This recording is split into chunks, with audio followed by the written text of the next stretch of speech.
女仆轻灵曼妙地在房间里翩跹独舞，柔迷身姿瞬间吸引了推门而入的财阀。他驻足晋升望着女人飞旋在酒店一隅，眼睛里忍不住漫出了笑意。办了一次华丽的转身，女仆未完成的动作羞得尬在半空中，两两相望，空气里弥漫出一股尴尬的气氛。女人马上道歉离去，财阀眼眸一沉，透过名牌得知女孩唤作白依依。这是二人的第一次见面，匆促碰面却改变了女人小白的一生。下班时，小白将自己的遭遇跟同事前辈说了，同事直言她不会是迷上你了吧？毕竟你长得这么漂亮。可对此小白却异常清醒，毕竟对方的着装打扮非富即贵，他们两个有着云泥之别。换完衣服后，他发现最心爱的项链丢了，翻遍了整个更衣室也不见踪影。他不由得怀疑，可能是在打扫房间跳舞时弄丢了。他有些彷徨地敲响了房门。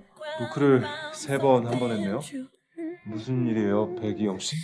小白抱歉说自己的项链弄丢了，但是对于男人邀请进入房间的举动，他却退缩了，也深知擅闯不礼貌，只好等到第二天，男人出门后忙来房间寻找，没想到细心的男人已经帮他找到项链，并且还贴心给他留了一个纸条。这晚谈完生意准备回酒店的男人正在车里等红绿灯，一抬眼就望到灯光昏黄的大桥上有一个跳舞的少女，看着那熟悉的身形，他忍俊不禁。他真是好爱跳舞，还能这般不顾他人目光享受，实在有趣。这天，小白来到养老院看患有阿兹海默症的妈妈，可惜妈妈认不出女儿，只把她当作是漂亮的陌生女孩，这也让小白非常难过。而他之所以四处打工，也是为了给妈妈更好的生活。与小白的生活截然相反，男人是这家酒店的代表，每天结识的都是上层人士，连韩国知名明星全相佑都要站起来跟他握手。不过这家平日往来都是富豪的酒店，今天却突然来了个穿着违和的家伙。他上来就要住最棒的房间，却连酒店的入住流程都不清楚。原来这个男人因为考公失败，所以准备把积蓄都花光之后就饮恨西北，为此特意来到当地最高端的酒店奢侈放纵。平日见识少的他对待什么都好奇，甚至跟电话都聊起了天。 안녕하세요, 모닝콜입니다. 몇 시에 깨워드릴까요? 9시 반이요. 내일 아침 9시 반을 말씀하시는 거죠? 在酒店里，他写下了遗言，因为受够了人生的低谷和苦难，准备在2023年告别世界。 네, 좋아요. 아재들이 다니는 대학교는? 내일 아침까지 정답 알려주세요, 손님. 모닝콜이었습니다.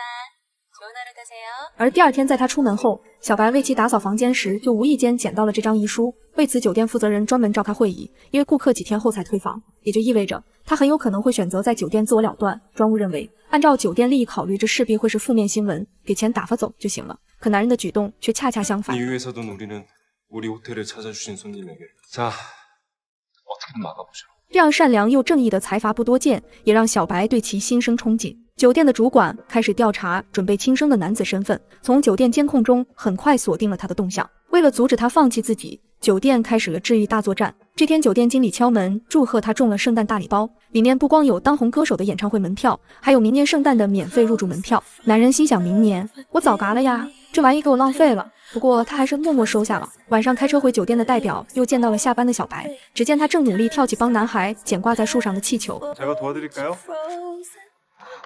代表用尽全力将小孩抱起来，却还是差一点，而抱起小白则是刚刚好。 됐다.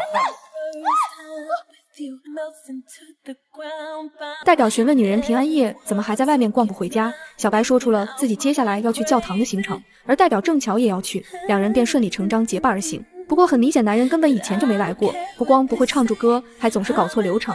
人家起身他坐下，人家坐下他起身。小白在一旁偷笑，明白了代表是找借口故意跟他一起来。在聊天中，代表清楚原来酒店工作只是小白的兼职，他原本的梦想是当一名舞蹈演员。把女人平安送回家后，代表依依不舍留在原地迟迟不走，直到对方消失在视线中才肯驾车离去。几天后，代表撞见小白正在被大堂经理针对，而他恍惚记得今天本该是小白试镜舞蹈演员的日子。这一刻他比小白还焦急，不顾外人眼光拉起女人就去面试，而来不及换衣服的小白更是穿着女仆装上阵，凭借过硬的功底征服了在远方望着的代表。可惜没有征服在场的评委，他低落地从面试地点出来。虽然很感谢代表对他的好，但还是希望男人以后跟他保持距离，自己只是合同工，擅自离岗就有可能被辞退，他们的身份不对等，自己活着就已经费尽全部力气了。果然，流言蜚语已经传开，大家都说小白是勾引男人的花蛇，也有人在传社长不知廉耻。小小的酒店里充斥着很多负面的谣言，这也压垮了小白。可想起还要为患有阿兹海默症的母亲支付福利院费用，他不能辞职，只好忍气吞声。在此之后，两人见面都只能装作陌路，而另一边轻生的男人终于决定放弃自己。他站在高耸的酒店顶楼，准备一跃而下，却突然接到一个陌生女人打来的电话。听声音，他辨别出原来是酒店的叫醒服务。